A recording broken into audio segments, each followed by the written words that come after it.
We are going to Ray's kitchen in a straight line, have group time, go to Muddy Mountain, use teamwork to move the wagon, and have snack at Muddy Mountain.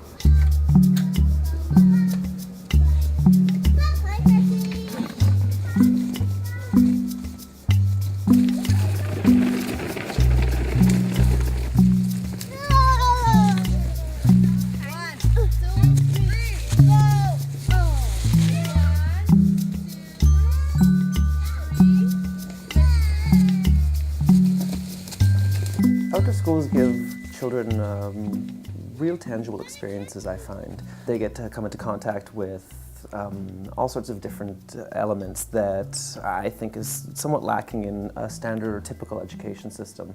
It's just the opportunities that lay within an outdoor setting. Being able to watch seasonal changes teaches you a lot about the cyclical nature of life. Watching as plants grow and emerge teaches you how processes and development occurs. So I think it's a very natural and easy to understand method for instruction. Doing acrobatics in the sky. Nice one, Ashton! Look up! Let's open it up for Ashton! Inside, Ashton! There we go, let go! More garbage! Today is the garbage day! Forest school, the teacher is part of the learning as well. You learn with the children. If they ask you a question, you don't just give them an answer, you kind of get them engaged and you ask them questions like, well, what animal do you think lives here? Let's look for evidence. So who would have made that footprint? Who would have made that paw print? Where's this trail leading? What animal could have made that? And then just get them asking questions and get them thinking about everything. And so in that sense, I guess it's not so much sitting down with the children and just teaching them, it's very much, taking part, learning with the child and really following their lead. What did you say? 4. 1, 2, 3, 4. What did you say? 4. 1, 2, 3, 4.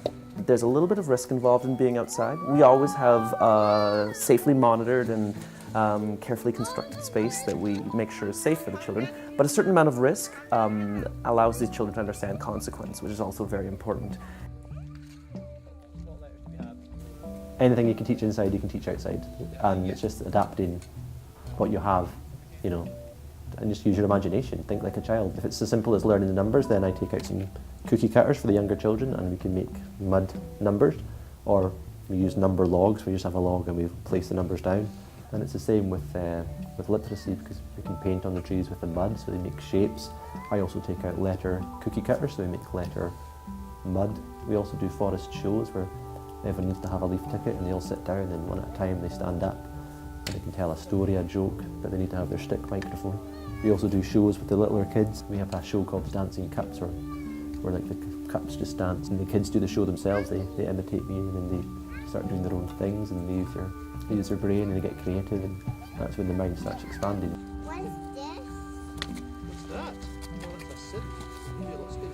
It's also the eye of a fly. There's a big thing about forest school is also not getting the kids fixed on this is a scoop, this is the only job it does. It can be anything. So a big important thing is to never give them a toy or a tool and say, oh, this is what you do with it, show them, and then stop. You have to introduce it to them and then just see where they go with it, because it's their space, it's for them to learn, it's not our space. We help them, we guide them, and we learn with them, but it's their day, it's their space, it's their time. They show us what they're interested in and we help them. Alderwood House works on a Reggio-inspired philosophy.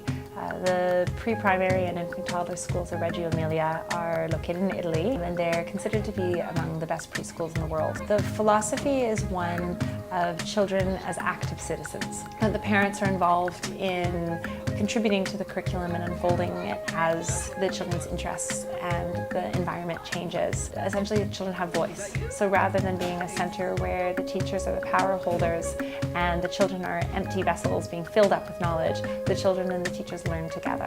Are we ready, friends? Get our fingers out and give Mr. Graham your spoons. Documentation is very important for the curriculum because it allows teachers to sit and observe what the children are doing and saying, and it allows us to reflect on it differently. When you're sitting down and writing down what the children are saying, when you're taking photographs and video of certain moments throughout the day, and then you revisit it with a co-teacher or with the parents or with the children, you learn more about what the children know and what questions they're asking. Documentation is another tool for listening to the children. And when you're in a learning community together, you need to be able to authentically listen to all of the members. It means that their voices are heard in a different way.